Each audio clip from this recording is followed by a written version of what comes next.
రాష్ట్ర మంత్రివర్గ పునర్వ్యవస్థీకరణ అనే అంశం ఇప్పుడు ప్రధానమైనటువంటి ఒక చర్చ నడుస్తుంది. రాష్ట్రంలో చాలా ఆసక్తికరంగా మారింది.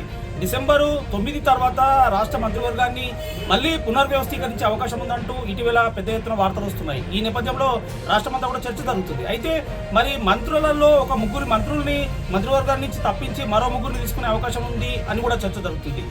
సరే, తప్పించే వారిలో ఎవరిని తప్పిస్తారనే అంశాన్ని పక్కన పెడితే తీసుకునే వారిలో మాత్రం విజయశాంతికి, అదేవిధంగా కోమటిరెడ్డి రాజగోపాల్ రెడ్డికి, మదన్ మోహన్ రావుకు అవకాశం కల్పించేటటువంటి ఒక ఛాయిస్ ఉంది, ఒక అవకాశం ఉందని చెప్పి విస్తృతమైన చర్చ జరగడం అనేది ఇప్పుడు రాష్ట్రంలో హాట్ టాపిక్గా మారింది.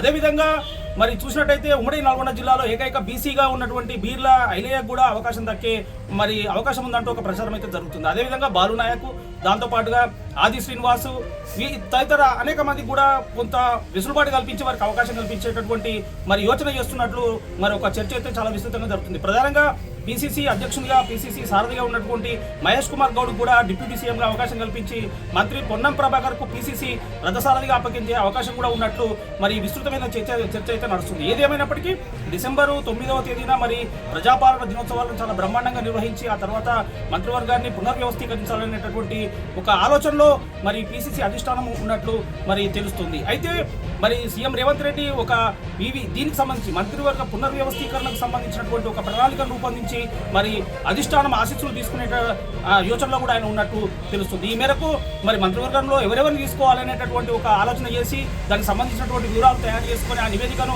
మరి రాహుల్ గాంధీ, ప్రియాంక గాంధీ, అదేవిధంగా ఏఐసీసీ ప్రధాన కార్యదర్శి కేసీ వేణుగోపాల్ కూడా కలిసి, అదేవిధంగా ఖర్గేన్ కూడా కలిసి వారి యొక్క ఆశీస్సులు తీసుకొని వారి ఆమోదంతో మంత్రివర్గ పునర్వ్యవస్థీకరణకు మరి వేగంగా చర్యలు తీసుకునే అవకాశం ఉన్నట్టు కనిపిస్తుంది. అయితే మంత్రివర్గం నుంచి ఎవరు అవుట్ అవుతారు, ఎవరిని పక్కకు తప్పించే అవకాశం ఉంది అనేటటువంటి విషయం మీద మాత్రం చాలా విస్తృతమైన చర్చ జరుగుతుంది.